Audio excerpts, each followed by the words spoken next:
तुम लोगों के लिए फिर से बेहद इंपॉर्टेंट टॉपिक लेकर हाजिर हैं हम लोग प्रेप जेएसआरआई चैनल पे। इस टॉपिक से आपके एग्जाम में 100% सवाल देखने को मिलते हैं। आप लोग इस टॉपिक को पढ़ने के बाद कोई भी सवाल 5 ईयर प्लान का कभी गलत नहीं करेंगे। तो चलिए शुरू करते हैं। द डिबेट में आपका स्वागत है, जहां हम स्रोत सामग्री के आधार पर महत्वपूर्ण विषयों पर विभिन्न दृष्टिकोणों से वैचारिक चर्चा करते हैं। बिल्कुल। और आज का जो हमारा विषय है वो भारतीय अर्थव्यवस्था के विकास की पूरी कहानी को समेटे हुए है। हम बात कर रहे हैं 1951 से 2017 के बीच लागू की गई 12 पंचवर्षीय योजनाओं की। हाँ, वही योजना आयोग जो सोवियत संघ के मॉडल से प्रेरित था। अब समझने वाली बात यह है कि कल्पना कीजिए आपके पास एक बंजर उबड़-खाबड़ जमीन है और आपको वहां एक गगनचुंबी इमारत बनानी है। आप सीधे छत या कांच की खिड़कियां तो नहीं लगा सकते हैं, है ना? नहीं, बिल्कुल नहीं। आपको एक नींव चाहिए। एग्जैक्टली। आपको सबसे पहले एक बेहद सख्त पूर्व निर्धारित ब्लूप्रिंट की आवश्यकता होती है।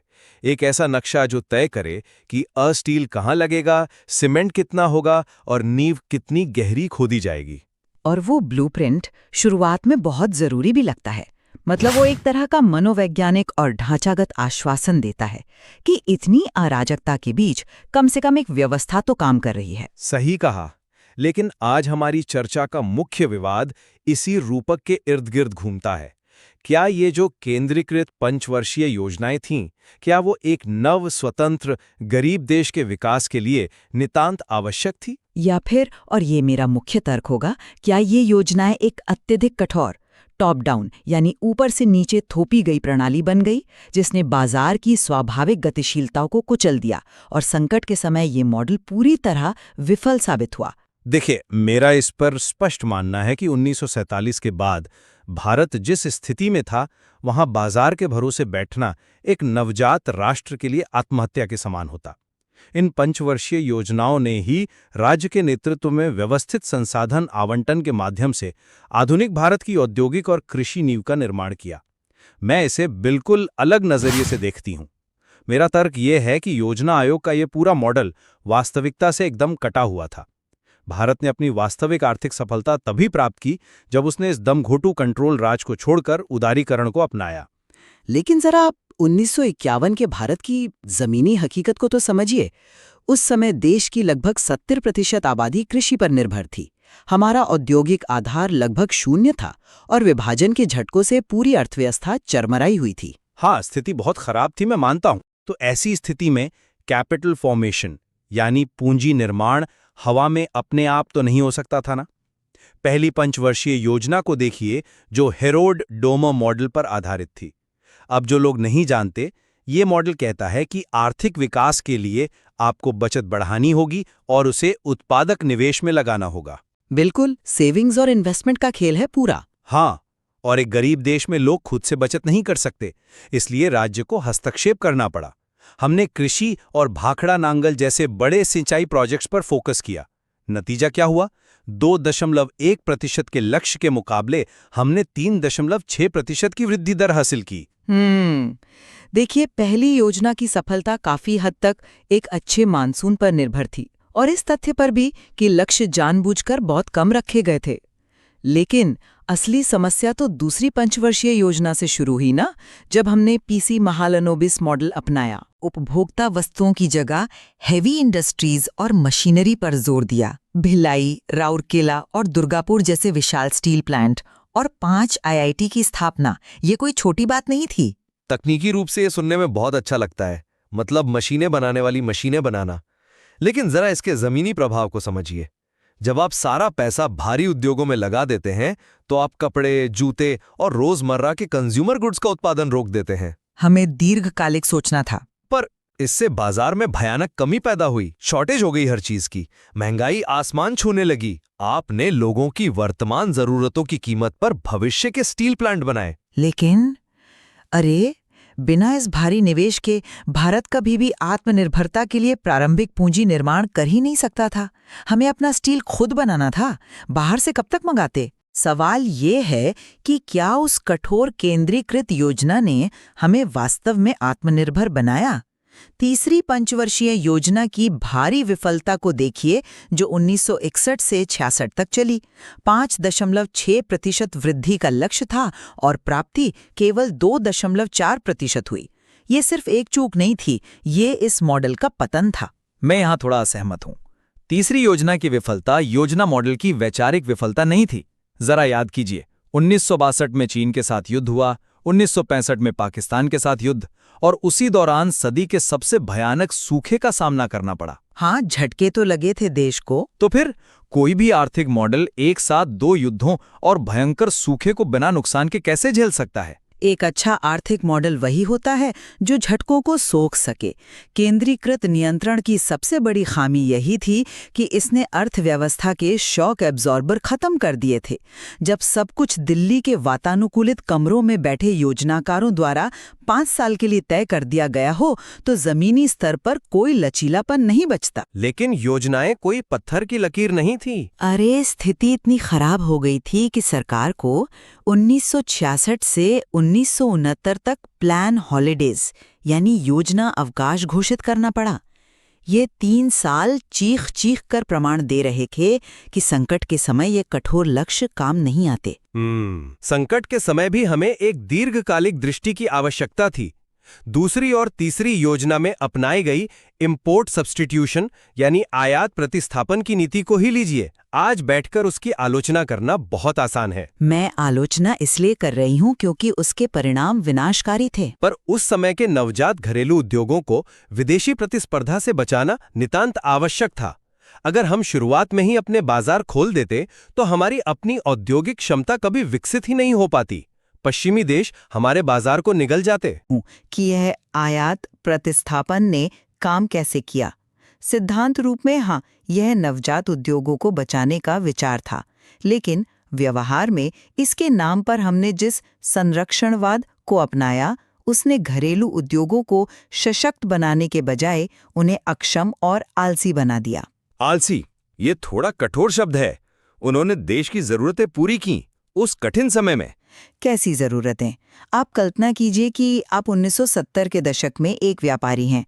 आपके पास कोई विदेशी प्रतिस्पर्धा नहीं है क्योंकि सरकार ने आयात पर भारी टैक्स लगा रखे हैं, तो आपको अपनी साइकिल या स्कूटर की क्वालिटी सुधारने की कोई जरूरत ही नहीं है, क्योंकि बाजार सुरक्षित था। हाँ, और जब ग्राहक के पास कोई दूसरा विकल्प ही नहीं है, तो आप नई तकनीक में निवेश क्यों करेंगे? यह एक बहुत ही सीमित नजरिया है देखने का। हमने ऐसा करके घरेलू रोजगार को बचाया, लेकिन हमने गुणवत्ता को मार दिया। और इसका सबसे बड़ा दुष्प्रभाव ये हुआ कि चूंकि हमारी क्वालिटी इतनी खराब थी, हम दुनिया को कुछ भी एक्सपोर्ट नहीं कर पा रहे थे। जब आप निर्यात नहीं करते तो आपके पास विदेशी मुद्रा यानी डॉलर नहीं आते। वो तो है, लेकिन आपको तेल और जरूरी मशीनें तो आयात करनी ही हैं। इसी तंत्र ने धीरे धीरे हमें 1990-92 के बैलेंस ऑफ पेमेंट क्राइसिस की ओर धकेल दिया। देखिए, 1991 का संकट रातों रात नहीं आया था। उसके पीछे भी 1980 के दशक का राजकोषीय घाटा और गल्फ वॉर जैसे बाहरी कारण थे। बाहरी कारण हमेशा रहेंगे, लेकिन सच्चाई ये है कि 1991 तक हमारे विदेशी मुद्रा भंडार में केवल कुछ ही हफ्तों के आयात के लिए डॉलर बचे थे। हमें अपना सोना बैंक ऑफ इंग्लैंड में गिरवी रखना पड़ा।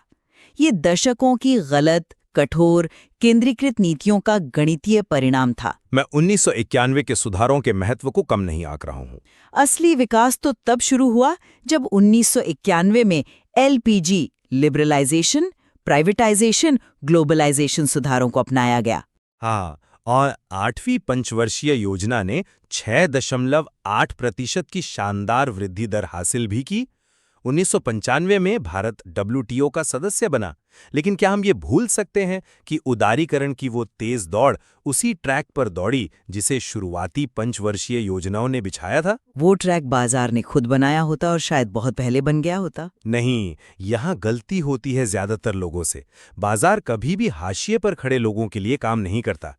बाजार केवल दक्षता और लाभ देखता है, वो कभी भी सामाजिक न्याय सुनिश्चित नहीं कर सकता। तो क्या योजना आयोग ने सामाजिक न्याय पूरी तरह सुनिश्चित कर दिया? कम से कम प्रयास तो किया।